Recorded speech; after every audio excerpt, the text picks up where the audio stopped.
Menuju puncak acara HUT ke-17 Kota Tual, pemerintah setempat menggelar berbagai mata lomba, salah satunya goyang TikTok, bertempat di pelataran Taman Kota Tual, Sabtu 13 Juli 2024. Event yang diselenggarakan Pemkot Tual tersebut cukup menyedot perhatian warga yang membanjiri pelataran Taman Kota. Tua, muda hingga anak-anak rela duduk lesehan hanya demi menyaksikan 14 peserta grup tari yang terdiri dari siswa-siswi sekolah dasar hingga sekolah menengah pertama lingkup Kota Tual. Tampak salah satu peserta dari SMPI Sektor Yapen mencuri hati penonton. Dengan menggunakan kaos putih dan celana hitam, 8 anak ini kompak dalam membawakan tarian dan ekspresi bahasa tubuh yang asyik dinikmati, dipadu dengan jenis musik modern hingga dangdut.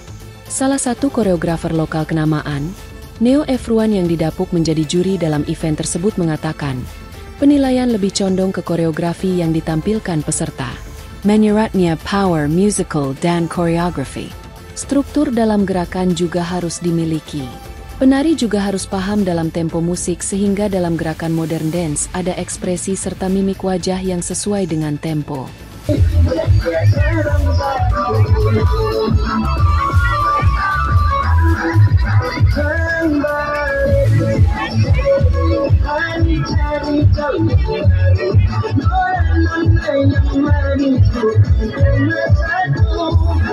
Download Tribun X sekarang, menghadirkan lokal menjadi Indonesia.